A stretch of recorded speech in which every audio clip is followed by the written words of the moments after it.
This video is primarily based on the narrative as presented in the original Persona 5 release. Royal has not yet been released stateside as of the time of this script's writing, but as I understand it, the vast majority of the changes were gameplay related and leave the core story mostly untouched aside from some new embellishments, so I don't think this video will age too badly. Hopefully. Let's get one thing straight. I like Persona 5. I mean it, really. You probably wouldn't know that from hearing me talk about it, but I do genuinely like it. I think it's a solid entry in the franchise. It has some characters I love, the aesthetic is of course to die for, and the gameplay is just miles above its predecessors in most regards. Where it falls a little bit flat for me, and probably many other internet pundits you've listened to, is in its narrative. And when I say that, don't take it to mean that it's a garbage story or anything. Criticism exists on a wide spectrum. Some of the things I love the most are things I am almost obstinately hypercritical of. I would still probably put P5's story above most other games, most other JRPGs even, but it's important to understand the difference between a mediocre story that you had no expectations for, and a story you waited 9 years for and left you with a, good enough impression. For me personally, Persona 5 might be the greatest possible example of something good being disappointing. I tried my hardest not to balloon my expectations to unreasonable levels. I am well aware of the dangers of the hype machine. In many ways, I believe the kinds of expectations we apply to media may in fact be the single most dangerous element to both the creation and reception of media. There are a lot of creative decisions that I think hold Persona 5 back from true greatness. Many of these things are baked into the narrative on such a fundamental level that no re-release could ever hope to undo them. It would require an almost complete retooling of the story and certain characters to fix all of my various issues, big and small, with Persona 5. Most of these, however, are gripes that pale in comparison to my single biggest problem with the game. Persona 5 is not thematically sound. On a fundamental level, it lacks applicability to its audience. What do I mean by that? Well, let's start by asking a pretty basic question. What is Persona 5 about? You could ask a dozen different fans and probably receive a dozen slightly different yet vaguely similar answers, none of which I believe could be adequately condensed into a single word or phrase. For Persona 3, that word was death. For Persona 4, that word is truth. What is Persona 5's word? Rebellion, corruption, power. All of these fit, yet none of them really encompass the scope of what Persona 5 aims to tackle thematically. And I want to be clear, the ability to condense a story's thematic elements into a single word or phrase is not essential to good exploration of said themes, but the lack of an ability to do so may in some instances demonstrate a lack of clarity on the part of the narrative. But let's take a step back for a moment. The Persona franchise, at the very least since 3, has prided itself as an exploration of psychological themes within the framework of contemporary Japanese society. These games are at their most basic level about the minds of people, how they think, what makes them tick, and how people affect one another in this crazy wild world of ours. It's not a stretch to say that the Persona franchise prides itself on giving something of meaning to its players, something to walk away with, something to instill in them, a lesson to be taught. It uses this framework to facilitate personal growth in its audience, as all great fiction does, but in the case of the Persona franchise, this desire is incredibly explicit, practically woven into the series' identity. That is applicability. The ability to take the thematic resolutions of these narrative experiences and apply them to your day-to-day life. To change the way you think and act as you go about your life in this world. That's what made prior Persona games so powerful, so beloved. It was because of their ability to do this.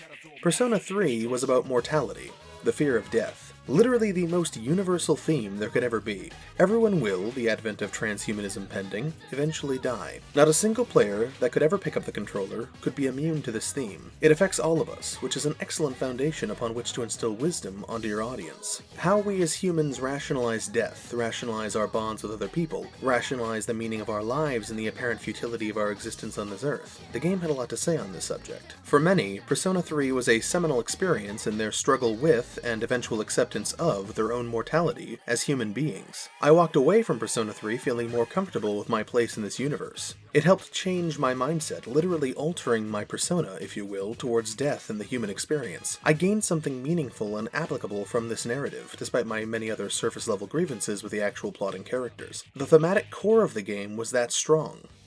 Persona 4 is about truth, the importance of seeking it and accepting it to better yourself. It explores the convenient lies people are willing to believe to not have to challenge themselves, the kinds of falsehoods we ascribe to our very characters in order to be accepted in an ever-judgmental society, how apathy towards the truth can slowly poison us and drive us into making awful decisions. The game gives its players a lot to work with in terms of self-improvement. It shows us that it's okay to have aspects of yourself you dislike, but that unless you accept those parts of yourself and consciously acknowledge them as truth, you can never work to overcome them. In both ourselves and the world at large, what we don't know, we can't change, and that's why it's so important to be cognizant and informed. Once again, the Persona team was able to craft a narrative that inspired a change of mindset in its players. Playing Persona 4 caused me to reflect about my own uncomfortable traits as a person, and put me on the path towards embracing those aspects so that I could work to improve upon them in the future. For many, it may have also been an awakening in terms of applying critical thought to the world around them. Never accept convenient lies. Never accept the words of someone who stands to benefit from you taking them at face value. Always seek the truth of a situation in order to more fully assess it. If you don't have the full picture, you're leaving yourself open to making egregious errors in judgment and potentially hurting others and yourself out of ignorance.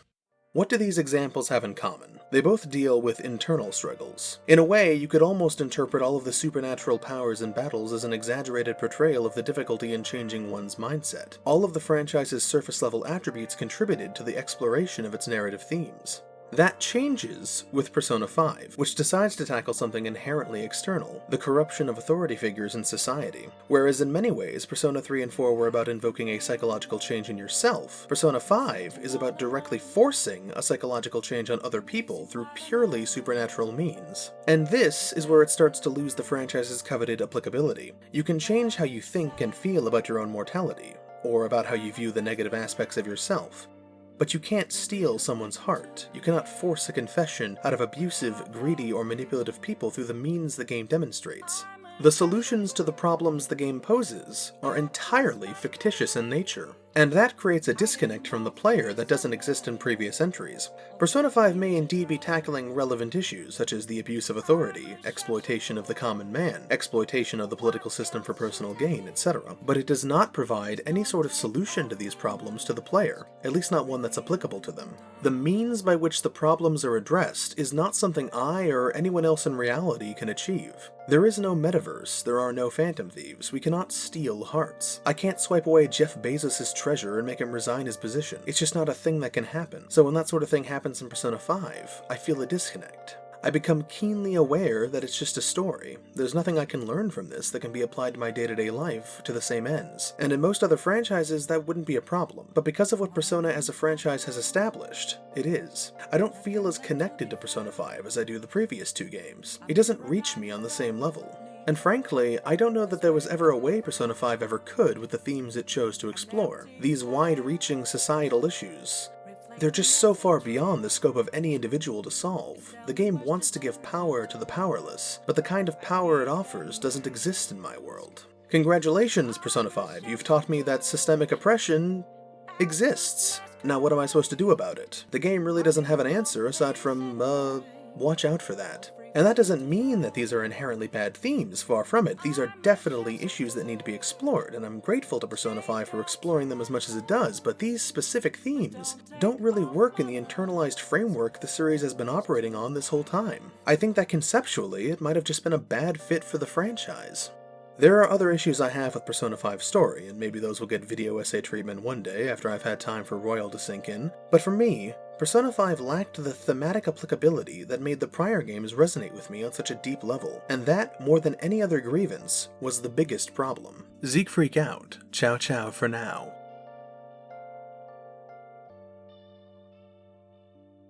I can't tell you how to see me. Just a cage of bones. There's nothing inside. Will it always be burning down the walls? Is there a way for me to break? I'm a sharpshooter.